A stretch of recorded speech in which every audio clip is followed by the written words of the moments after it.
Thank you, Laurie. It's a pleasure to be here. It's also not a free lunch because you have to listen to me because I speak loud and you won't be able to sleep. The title should indicate that this is referring to Michael Lewis's Flash Boys book. I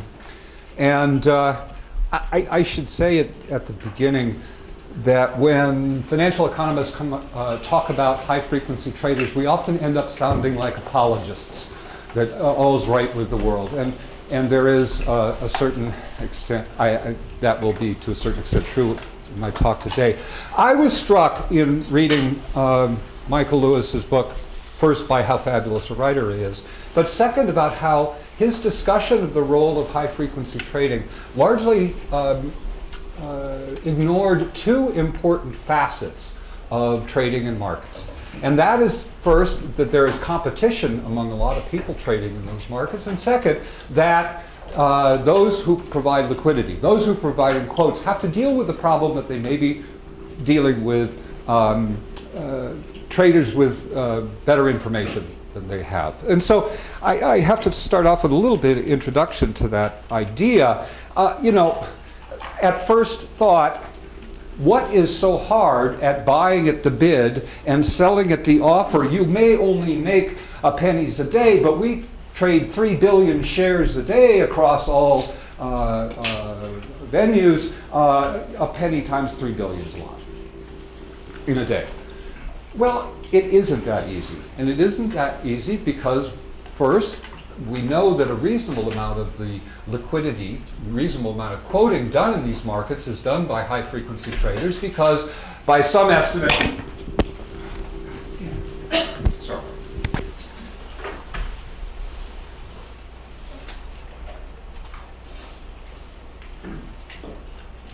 By some estimates, they are involved in something like 50% of the volume.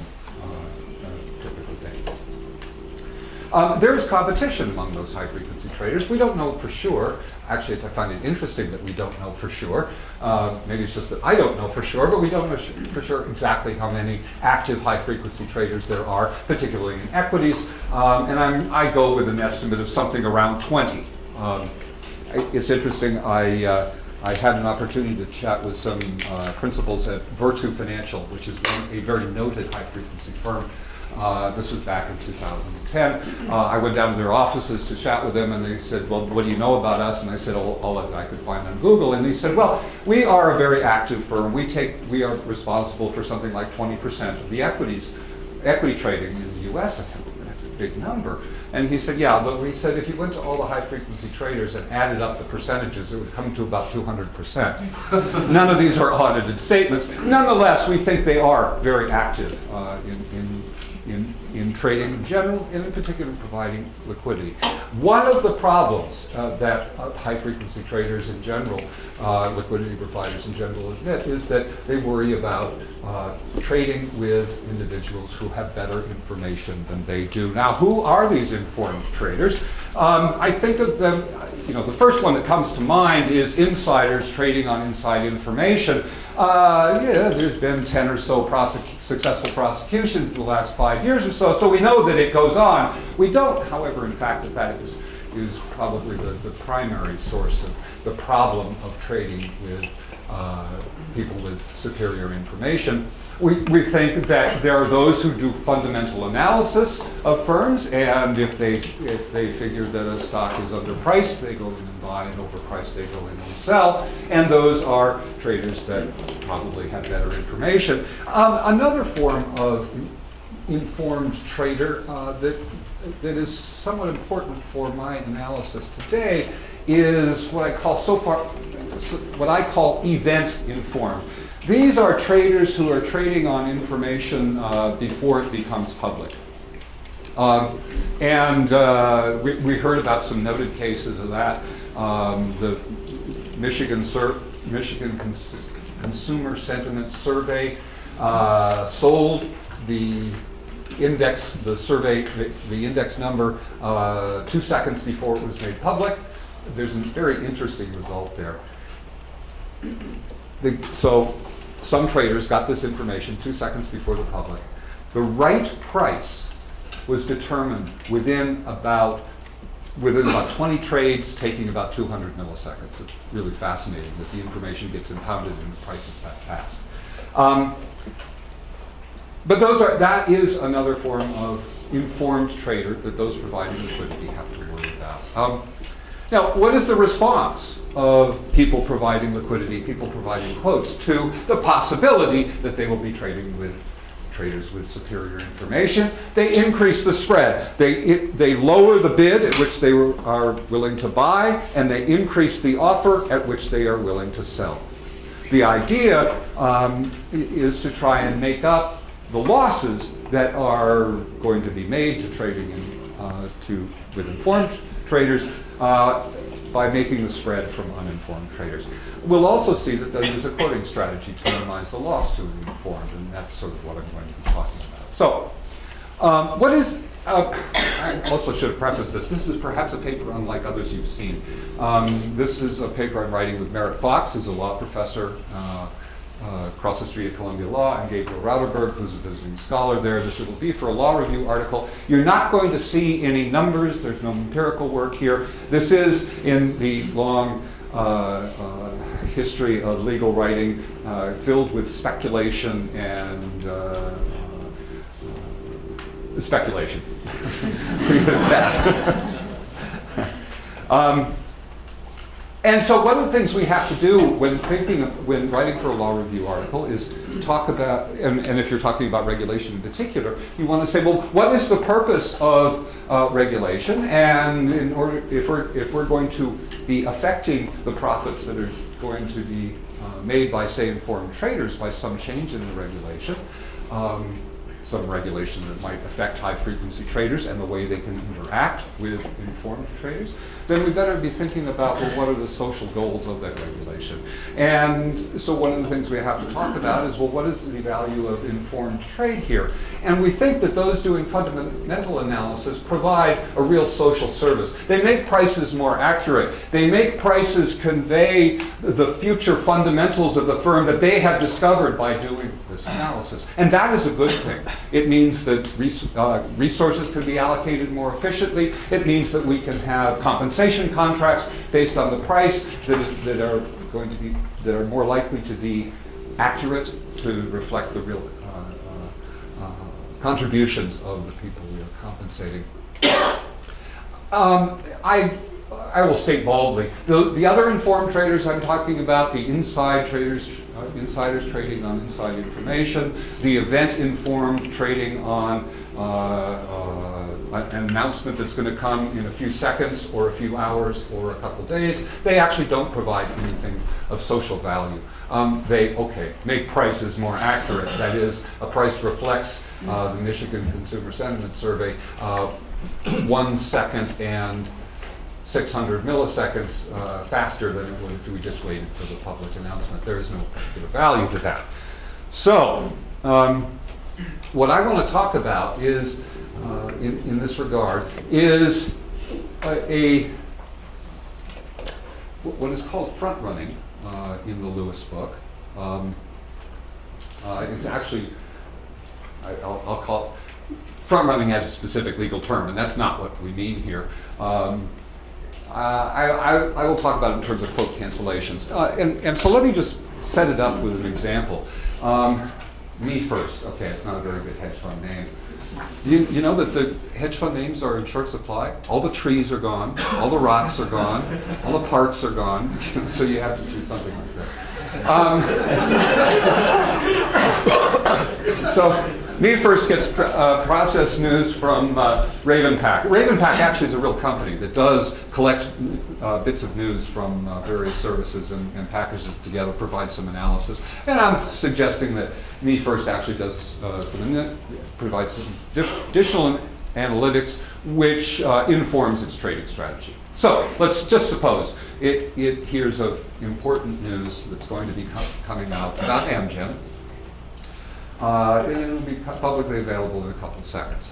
So, the national best offer, that is the lowest offer, is say $48, and there are 10,000 shares at BATS. What is BATS? BATS is one of the 11 exchanges. And 10,000 shares at NYSE. What's NYSE? Oh, come on. But, okay, now, So what does me first do? Well, it sees 20,000 shares available at the offer. It can buy immediately. So it thinks 20,000 shares at $48. Fabulous. And so the buy orders for 10,000 shares each are sent to BATS and NYSE. This is an IOC ISO. What's that? Doesn't matter. Just put it up there to be confusing. With a 48.05 limit price. That means me first wants to buy 20,000 shares, 10,000 at BATS, 10,000 at NYSE, but it doesn't want to trade. It doesn't want to pay more than $48.05. Okay, so what is a high frequency trader providing quotes, say at BATS and NYSE? What does it see? What does it see first? Well, first of all, this high frequency trader is getting a very fast feed of information from BATS, NYSE, and from every other exchange. They are getting more information than what is provided by the so-called SIP, the Securities Information Processor. They're getting very fast information immediately. And so what they see, supposedly, BATS is particularly fast, is they see an execution at BATS for 10,000 shares. This is a reasonable sized execution. This is actually really big execution by today's standards. The median transaction size is more like 200 shares. So this is a big transaction. And what does it think? Well, thinks a transaction for 10,000 shares. Now, it does not know that that 10,000 share execution is going to be immediately followed by another 10,000 share order going to the NYSE. Might or might not. It certainly does not know that that transaction at BATS was generated by me first, and them having foreknowledge of an announcement. But they recognize, the algorithm recognizes that that is a possibility. And you know what? If it's a possibility, if it happens, they really don't want to be transacting at $48 a share. Because if it is in fact me first that's coming in with 10,000 shares at BATS and 10,000 shares at NYSE, it doesn't want to be on the other side of that. It would really regret the transaction at $48 if that occurred. So what does the HFT do? It cancels the limit order at 48. Well, then what? Well, the high frequency trader might figure, I'm not willing to sell at 48, but you know, it could come from me first. It could come from any other large trader, a big mutual fund that has to do some portfolio rebalancing and wants to add MGEM to its portfolio. And so I'm willing to pay 48. I'm willing to sell for 48.04. Not 48, I don't like that. But 48.04, yeah, okay, I might be willing to do that. Okay, so it would cancel and replace at 48.04, and then it may or may not get to execute at that price. Remember, this particular high frequency trader that we're talking about is facing competition from other high frequency traders. They may also be seeing the transaction at BATS and canceling and replacing at 48.04. They would like to have the transaction, but maybe it'll happen, maybe not. Okay, now if in fact, I have got to stop moving.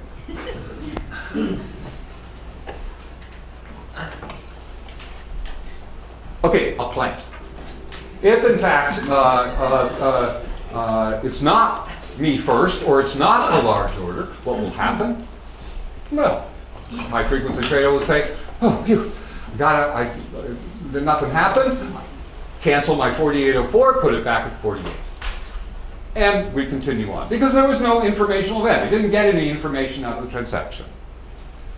Okay, so graphically, it goes to BATS, and then it goes down to here, and then the cancel and replace, and then finally the order gets to NYSE. But me first thought it was going to be able to transact at 48. In fact, it gets to transact at 48.04. This is the front running that Mr. Lewis was referring to. Okay, so is this front running? Or is this just a rational response, a competitive and rational response to the fact that a high-frequency trader fears trading with people who have superior information? Now, there's another interesting feature here. And let me just note that when providing liquidity, it's probably generally going to be the case that larger orders are going to appear more dangerous than smaller orders. Now, you see a couple hundred shares come in. That's probably from someone who has no information. After all, if they had any information, they'd probably be trading larger. And so what we generally think is that large trades are going to be scarier. They're going to require a higher offer or a lower bid, depending upon whether it's a buy or sell order. And so what do we think the equilibrium might look like in a hypothetical CLOB, that's consolidated limit order book? We have a fragmented market situation. We have 11 different exchanges trading these securities. What would it happen if the limit order book were consolidated? Well, if you go through the analysis, it would look just like the outcome in which high-frequency traders are allowed to cancel. That is, the lowest offer would be 48, and then the next higher offer would be 48.04, where people were willing to transact with large orders. So it looks like there's nothing necessarily wrong with this canceling. If this is what the outcome would look like if you had a competitive, consolidated limit order book. So, we could ban this informational advantage that the high-frequency traders have, namely getting the information from BATS very quickly. This would certainly make, and so they wouldn't be able to cancel their quotes. Well, they're going to have to widen their spread in reaction to that. That would hurt the small traders because they'd be paying a higher trade. It would be better for the event-informed traders because they wouldn't have to pay the higher canceled and replaced quote. But we don't get any gain from that because these are just event-informed guys. On the other hand, it might hurt the analysis-informed, the fundamental-informed. Okay, so might the equilibrium look like? What the equilibrium might look like is me first. They have no choice but to trade fast. They trade fast, and what they face is canceled quotes, and they pay a higher spread. The fundamentally informed, call them smart money, they're going to have to show some discipline and trade slower using smaller orders. The market spread will reflect the possibility of the small, fundamentally informed orders, but it won't reflect information problems associated with the event informed. And we would see quotes canceled. Okay, the point of all of this, and this point has sort of been made before in a complaining kind of way, which is if you look at the total liquidity at the market offer, say, if you sum up the shares available at the market offer, that's a big number. But in fact, that liquidity is illusory. That if you tried to hit all that liquidity, orders would be canceled. The actual amount of liquidity is much lower. But you know what? In actual fact, the amount of liquidity that is available is the right amount. It is the amount that would be there if we had a consolidated limit order book. So, do we need to amend Rule 603A2? No. 603A2 says exchanges can sell information, but they have to do so in a non-discriminatory way. And the way that has been interpreted by the SEC is if BATS sends information to a high-frequency trader, it must do that not before it sends the information to the public feed. And in fact, the NYSE was penalized for doing the other way around. Okay, so are markets rigged? In fact, quote cancellations, I think, front-running in this case, are really a competitive response to dealing with an informationally sensitive environment. No obvious regulation is required, but more data and work is required. No economist can ever unambiguously answer a question such as this. But on the face, we need to question it. Okay, so finally the advertisement, if this is of interest, B8326 is a course I teach, capital market regulation. I teach it with Merritt Fox, who's in the law school. It's a combination of law and economics. The next time is fall of 2015, so if there are any first years in there, come see me if you want to take it.